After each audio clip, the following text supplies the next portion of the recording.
Hey Thunkers, this is Simran, and in this tutorial we will learn how to use the Data Viewer Grid component. So to use the Data Viewer Grid component, we actually have to link it to a data source. So if you don't know how to do that, that's okay. I'm going to teach you how to do that in this video. Let's take a look at an app that I made as an example, and then we'll break it down and then build it from scratch. This is what it looks like. I have this whole list of different Pokemon characters, and if I click on one of them, I'll see the name of that character and a close-up of their image. Okay, so now that we've seen the example, let's get right into it. So on the first screen, remember that we just saw a bunch of different items, and we did that by using the data grid. So I'm going to add that component into my app. And that's all that we need on screen 1. The next thing that we'll have to do on this screen is connect the data source on the right over here, but we'll come back to that in just a minute. Now I'm going to add in one more screen. Remember that this is the screen that we come to if you click on one of the items in the data grid, then you'll see a label with what item you clicked and an image. You can always add in more components on this screen if you'd like, but for now I'm just going to add in a label and an image. I've added in my label, and now I'll add my image. Now I want to create some space between the two components, so I'm going to click on the label and I'll go down to its margin property. And I'll try different numbers and see how much space I want between them.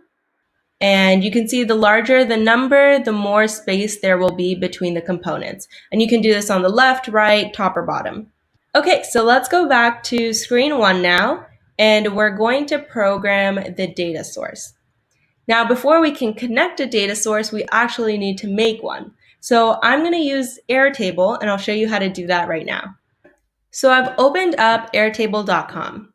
The first thing that I'll do is I'll actually set up a database. So if you click Add a Base, you can do Start from Scratch and just name it something. So I've already made one and I called mine Pokemon, so I can just go into it. All I did was add in one column for the names and one column that has the images that correspond to each name. You can add more columns by clicking on the plus sign over here. So we have our database set up and we have all the content that we want, but we need one more thing from Airtable so that way we can connect it to our app. We need to find something called the API key. This just lets our app talk to our data source. So to find that, you're going to go into your account up here on the top right. Once you've clicked on account, this is what your page should look like. And right over here, you'll find your API key. Now, you don't want to share this API key with anyone because it gives them direct access to your data source and they can change things. So make sure you keep it private. So I'm just going to copy my key and hold on to it for now. Now we're back on Thunkable and we can actually connect our Airtable to our app. So you're going to click on the Data Viewer Grid component, and on the right over here, you'll see a data source property. I'm going to click Add, and I'll click Create New. Then I'll click Airtable because that's the data source I used. You can also use Google Sheets or you can make your own table right in Thunkable. But I'll click on Airtable. And then you want to paste in that API key that you found on Airtable. Once you've added in the API key, a list of all your bases will show up in this dropdown.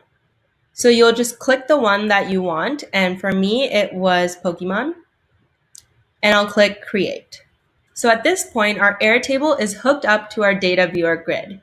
Now, in order to show the information that was in our Airtable, we have to use this data bindings property and say that, okay, we want to get the image that's displayed from the images column, and we want to get the names from the name column. Notice that the names of these columns are exactly what they were in Airtable.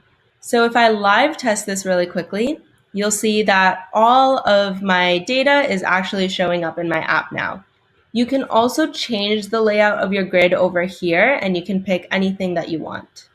The only thing left to do is programming a few blocks on each screen. So let's start with screen 1. So the only thing I want to program on this screen is what happens if someone clicks on an item.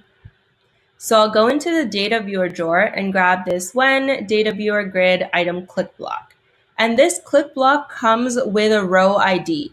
This is a unique ID that's given to your specific row. So it'll have one name and it'll have an image that corresponds with that name. I want to be able to use this row ID in the next screen so I can get the image and the name. So what I'm actually going to do is store it in a variable. So I'll go in the variables drawer and I'll get this initialize app variable name2, and I'll just change the name of it to be row ID.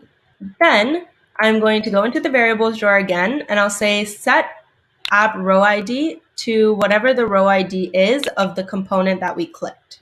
The only thing we have left to do on this screen is tell our app to go to the next screen. So we'll go into the control drawer and say navigate to screen 2. Now let's go to the blocks on screen 2 and program that. Programming this screen is fairly straightforward. All we have to do is get the name and image of the item that we clicked on. So the first thing I'll do is I'll go into the screen 2 drawer and grab this when screen 2 opens block. Then I'll go into the label drawer and grab the first block that says set text to. Now we actually have to make a call to our Airtable and ask it to give us the name of the specific item that we clicked on. So how we're going to do this is that we're going to click on data sources drawer and grab the first block that says get value from Pokemon. So Pokemon is the name of our Airtable. Table 1 is just by default. It's the only table that we had in Airtable. And name is just the name of the column. So far, all we've told Airtable is that we want something in the name column. We need to specify exactly what row we want it from. So we can just go into the variables drawer and grab this app row ID variable. It already stores the specific row of the item that we clicked on. And that's it. Now we just have to do the exact same thing for the image. So I'm going to get the from image set picture to block, and I can just copy and paste this, except for the column, instead of name, I'm going to choose image. This can be a little confusing, but I'm going to walk you through this really slowly again. All we did is that we made a call to the Pokemon Airtable, and we said that we want something from the name column. Then we just specified which row we actually want the name from. Again, we did the exact same thing for the image. We went into the Pokemon Airtable and we went to the images column and we specified which row we want the image from. So let's live test this and see if it works. So I can see all of my items, and let's say I click on Pikachu. Then you'll see that the name shows up and the image shows up. So our app works. Now remember, you can program this however you like. You can add more components. You can add another label with maybe some sort of description. So you can be really creative with this. I hope you enjoyed this tutorial and you found it useful to learn how to connect a data source to your app. And as always, thanks for thunking.